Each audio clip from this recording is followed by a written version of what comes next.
की जय, कृष्ण कन्हैया लाल की जय। हम लोग आज 23वें श्लोक के ऊपर चर्चा कर रहे हैं गीता के। वो श्लोक ऐसा है, नैनम छिद्दन्ति शस्त्राणि नैनम दहति पावका न चैव क्लेदयन्त्यापो न शोषयति मारुता। भगवान ने आत्मा के विषय में बात करी है। नैनम छिद्दन्ति शस्त्राणि नैनम दहति पावका।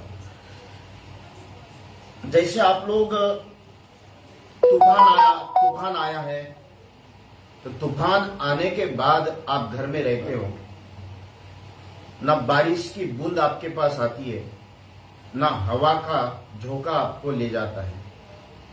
इसी तरह से शरीर के अंदर एक आत्म तत्व विराजित है, जिसको हम कहते हैं कि सोल पावर। वो जो सोल पावर है, वो सोल पावर कभी भी, मैंने कल प्राण, दो चीजों के साथ में ये सोल पावर आपके साथ में बनी हुई रहती है। अगर एक दृष्टांत बताना चाहूं तो जैसा इस शरीर का और आत्मा का कोई बहुत ज्यादा लेकिन एक संग उसके साथ में रहता है। शरीर जैसे वस्त्र, और शरीर को खाली वस्त्र शरीर को ढाक देता है, इसी तरह से शरीर ने आत्मा को ढाक रखा है। लेकिन आत्मा किसी भी बंधन में नहीं है, लेकिन मन और प्राण, इन दोनों के बंधन में आत्मा रहती है। हमारे मन के जो कर्म है, उस कर्मानुसार आत्मा का जन्म लेना, उसको भोगना। जैसे अष्टवसु का वर्णन आता है कि वशिष्ठ जी महाराज ने जब श्राप दिया था, तो वशिष्ठ जी महाराज अष्टवसुओं को, तो उन्होंने कहा कि जाओ, तुम लोगों को मानव का, मनुष्य का जन्म लेना पड़ेगा। तो हम लोग अपने कर्मानुसारी जीवन में जन्म लेते हैं, और जन्म लेने के बाद उसके जो पाप है, तो पाप जब प्राप्त होते हैं तो नरकवास होता है।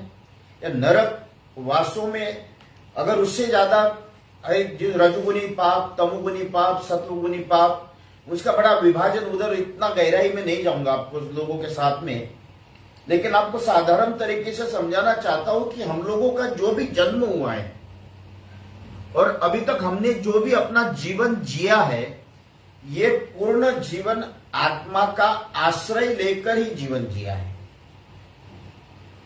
और वह आत्मा अपने जीवन में भगवान अर्जुन को समझा रहे, नैनम छिद्दन्ति शस्त्राणि नैनम दहति पावका न चैव क्लेदयन्त्यापो न शोषयति मारुता। आत्मा शुद्ध है, शाश्वत है, सत्य है, निराकार है, निर्लिप्त है, निरंजन है, और नारायण का प्रतिरूप आत्मा कहा गया है। ये one side glass, one way glass जैसा है। वन वे ग्लास जैसा, ऑफिसर किसी एक जगह पे ऑफिस में बैठने के बाद वो तो सबको देखता है, लेकिन बाहर वाला उसको नहीं देख सकता है।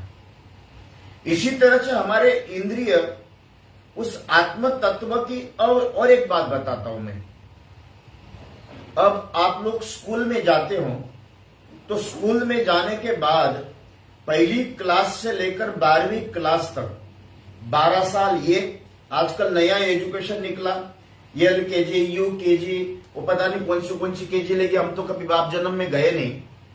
लेकिन आज वो 12 और 3 15 साल ये गए, फिर आपकी डिग्री होगी। अब आपके हिसाब से कोई डॉक्टर बनता है, तो कोई IAS बनता है, तो कोई CA बनता है, तो कोई मास्टर बनता है, या कोई ग्रेजुएशन कर लेता है, कोई MBA कर लेता है, नाना प्रकार के मास्टर। इसमें कम से कम एक व्यक्ति एक साधारण पढ़ाई के लिए 20 साल बिगाड़ देते हैं, तो आपको उसका बड़ा ज्ञानी माना जाता है। उसका बड़ा, एक आप कहते कि बहुत बड़ा मास्टर है, उसका बहुत बड़ा जानकार है। मुझे बताओ, इस आत्म तत्व को समझने के लिए आपने जितना जीवन बिताया है, उसमें से आपने आत्म तत्व तक प्रवेश करने के लिए कितना समय बिगाड़ा, तो आपको क्या समझ में आएगा? क्योंकि आजकल की जो भौतिक शिक्षा है, ये भौतिक शिक्षा आपको बाह्य जगत में ही लिप्त रखेगी तो वही उसी अवस्था में आपको वही समझ में आएगा, आपको उसी भाषा में समझाना पड़ेगा, तब जाकर आपको आत्म तत्व को समझ पड़ेगी। आज आप लोग जहाँ प्लेटिनियम है, यूरेनियम या जो भी सारे, जब पूरे वर्ल्ड के सारी चीजों की भूगोल में जाओ तो आपको पूरे इसका पता लगता है। विज्ञान साइंस में चले जाओ, मेडिकल में चले जाओ, तो उस विषय के ऊपर एक एक अलग अलग सब्जेक्ट लेकर आप उसको अपनी मास्टरी करते हो। इसी तरह से इस मास्टरी करने के लिए हमारे जैसे योगी, साधु, संत, महात्मा हजारों साल तक, कई 100, 200, 50, 10, मैं कहता हूं कि भाई अगर आप अपने आप में 2, 4, 5 साल भी इसके लिए बिगाड़ दे तो थोड़ी बहुत समझ में आएगी, थोड़ी बहुत। आपको एक अनुभव बताऊं, मेरे गुरुजी के गुरु भाई, मेरे काका गुरुदेव 80 साल के समाधि में रहते थे। पिछले साल उनकी मृत्यु हुई। मेरे अलावा किसी से मिलते नहीं थे वो। उनसे जब मैं बात करता था एक एक समय में 2, 4 शरीर, तो मैंने उनको एक बार प्रश्न किया था कि गुरुदेव आपने इस जीवन को कितना समझा? तो उन्होंने एक बड़ा अच्छा शब्द मुझे कहा, मेरे से कहते बेटा मैं अभी इस परमात्मा के लोक में एलकीजे में हूं। अगर वो 80 साल उसमें बिगाड़ने के बाद उसमें अगर कह सकते हैं, जो एक 2, 4, 5 शरीर धारण करने के बाद अगर कह सकते हैं कि मैं एलकेजी में हूं, इसी तरह से सुखदेव ने व्यास जी को प्रश्न किया था, जो 4 वेद, 6 शास्त्र, षड दर्शन, सभी चीजों के उन्होंने जो व्यास उच्चिष्टो जगत, पूरे जगत में अगर कोई ज्ञान हमको मिला है तो सबका सारा ज्ञान वेदों व्यास के द्वारा मिला। तो उन्होंने सुखदेव जी ने पूछा कि पिताजी ये बताओ, आप इस इतना ज्ञानी आप हो, आपने इतना वेद शास्त्र पुराण सब बनाए, आपको कितना अपने आप को मानते हो? तो वो एक समुद्र के किनारे बैठे हुए थे और उन्होंने एक बूंद उठाई, और बूंद उठाने के बाद सुखदेव से कहते बेटा ये बूंद देख रहे हो? बोले हाँ, बस इस समुद्र में से एक बूंद मैं समझ सका। ये आत्म तत्व है। उस आत्म तत्व तक जाने के लिए आपको आगे साधना है उसकी। 6ठे अध्याय, 7वें अध्याय में, 5वें अध्याय में मैं आपको आगे चर्चा करूंगा उसकी। लेकिन आत्म तत्व भगवान क्या कहते हैं कि इस शरीर को परमात्मा ने गौण बना दिया। शरीर एक माध्यम है। शरीर एक ऐसा माध्यम, मैं आपको बताऊं, अगर आप इसे जंक्शन है शरीर के द्वारा, जैसे किसी रेलवे स्टेशन में जंक्शन होता है, तो भारत के चारों ही कोने में या 8 ही दिशाओं में आपकी ट्रेन जा सकती है, चाहे उत्तर में जाओ, दक्षिण में जाओ, पूरब में जाओ, पश्चिम में जाओ, में उसका नाम जंक्शन बताया गया। तो उस जंक्शन में आप उस रेलवे स्टेशन पे जाने के बाद उस जंक्शन में जो टिकट मांगते हो वो टिकट मिलता है।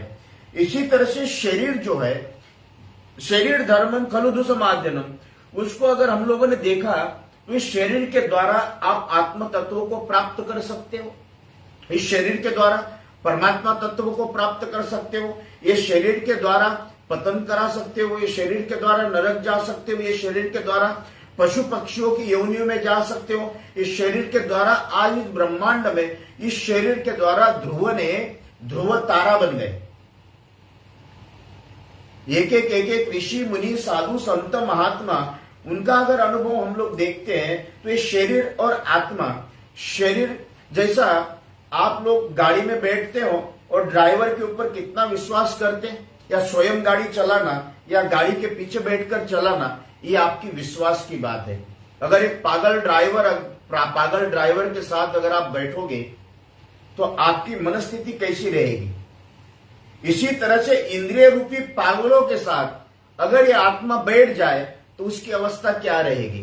तो भगवान यही कहते हैं कि अर्जुन, नैनम छिद्दंति शस्त्राणि नैनम दहति पावका न चैव क्लेदयन्त्यापो न शोषयति मारुता। अर्जुन, इस आत्मा शरीर के लिए तो कोई शोक करने की जरूरत नहीं है। शरीर तो परमात्मा के अधीन है। मैंने कल भी कहा था कि जन्म मृत्यु जरा व्याधि ये आपके हाथ में है ही नहीं, ये परमात्मा के अधीन है। ये आत्मा की जितनी भी अवस्था मानी गई है ये हमारे अधीन नहीं है, ईश्वर के अधीन है। इसलिए श्रोताओं, हम लोग अगर देखते हैं कि आत्म तत्व अब शरीर आया है, शरीर चल रहा है, शरीर ने बाल्य अवस्था देखी, शरीर ने तारुण्य अवस्था देखी, शरीर ने वृद्धावस्था देखी। आपके आंखों के सामने जो दांत बड़े बड़े चने अच्छी तरह के जो कड़क चने खाते थे, उसी मुंह में केला चबाने में भी इधर उधर मुंह में घूमता रहता है, एक दांत मुंह में नहीं रहता है। यह अवस्था शरीर, इसलिए परमात्मा ने कहा कि यह अर्जुन, शरीर की अवस्था बहुत ज्यादा, इसके ऊपर इसके लिए शोक करने की जरूरत नहीं है। और हम लोग जो सांसारिक वस्तुओं में के लिए शोक करते हैं, जबकि परमात्मा कहते हैं कि व्यक्ति को अपने कर्मों के लिए शोक करना चाहिए।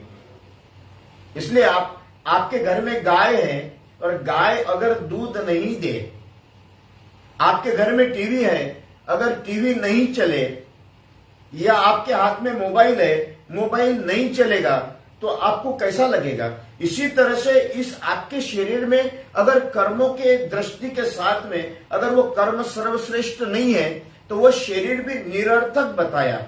लेकिन वो शरीर के द्वारा साधना करते हुए आत्म तत्व को समझना, ये जीवन की सार्थकता बताई।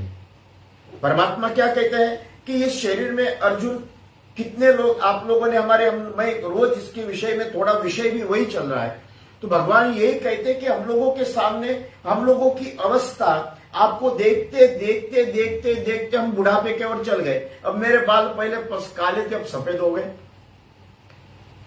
तो इसमें कोई बहुत ज्यादा उस अवस्था की समझने की, ये अपने आप ही होगा। बाल सफेद आप काले करने के लिए मेहनत करते हो, सफेद करने के लिए कोई मेहनत नहीं करते हो। आंखों से दिखने के लिए कोई मेहनत नहीं, ना दिखने के लिए मेहनत करते हो। आज घुटना खराब हो गया, हाथ पैर खराब हो गए, अब इसको शरीर को बहुत ज्यादा चमकाने के बजाय मुझे लगता है साधना को चमकाने के लिए, साधना अगर आप करते हो तब जाकर आत्म तत्व की अनुभूति होगी।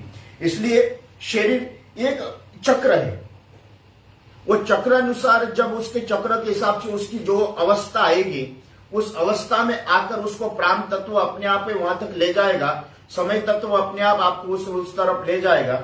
और उसमें उसके लिए बहुत ज्यादा शोक कर जो भी मरा है, तो परमात्मा से यही प्रार्थना करे कि महाराज इसको कई श्रेष्ठ योनि में प्राप्त हो, अच्छे जगह पे चले जाए, परमात्मा की साधना प्राप्त हो, ईश्वर का चिंतन प्राप्त हो, पुनर्पि आ जाएगा। आपने कई ऐसे जन्म देखे कि पूर्व जन्म के कई बार। और आपको एक बात बताऊं, मेरी एक अनुभूत परीक्षित है, वो बताता हूं आपको।